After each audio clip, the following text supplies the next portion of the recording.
The wedding banquet hall glowed with chandeliers and gold-trimmed tables, buzzing with laughter and clinking glasses. Guests admired the glamorous bride, Vanessa, who wore a jeweled gown that sparkled brighter than the roses on each table. At her side stood Andrew, the groom, smiling politely though his eyes carried a shadow of unease. At the far end of the hall, servers hurried back and forth, balancing trays of champagne. Among them was Ella, a young waitress with soft eyes and a simple black uniform.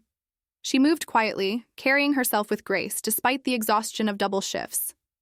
Every time she passed, she smiled at Andrew's little boy, Ethan, who sat at the head table beside his father. The child was only 6, shy, with big brown eyes that watched everything curiously.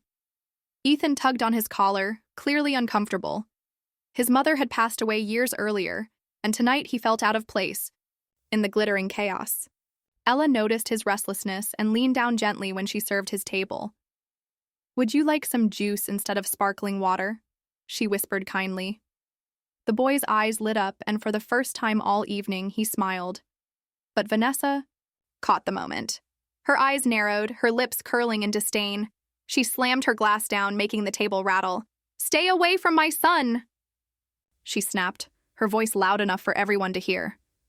The hall fell silent. Ethan froze, shrinking back in his chair. Ella's cheeks flushed red, and she immediately stepped away, bowing her head. I'm sorry," she stammered.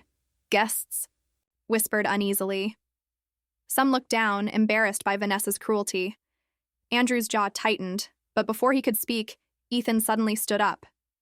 His little voice, shaky but clear, carried through the hall.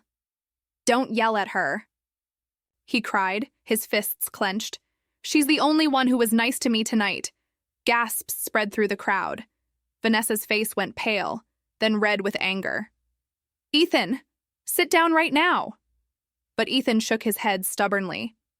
Tears filled his eyes as he pointed at Ella.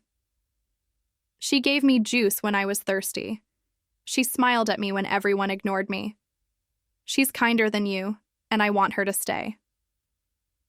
The hall erupted in whispers.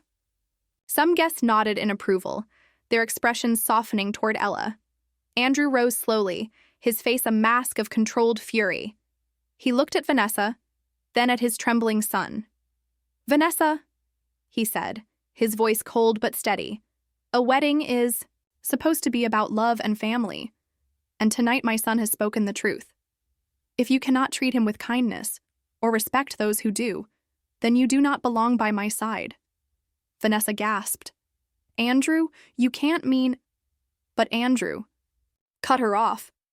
He pulled the ring from his finger and placed it firmly on the table. "I will not marry someone who humiliates my child and mocks kindness. This wedding is over." The hall erupted. Some guests clapped, others shook their heads at Vanessa's arrogance. She stood frozen, then stormed out, her gown dragging like a curtain closing on her pride. Andrew knelt down beside Ethan, pulling him into his arms. "I'm so proud of you, son," he whispered. "You had the courage to speak up when it mattered most." Ethan sniffled, then looked up at Ella.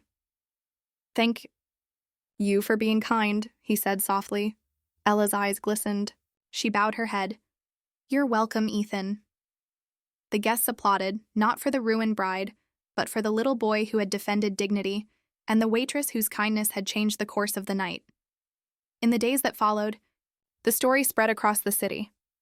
People spoke of Ethan's courage, of Andrew's decision, and of Ella's quiet grace.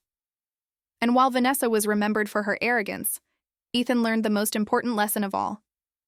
True family is built, not on appearances but on kindness.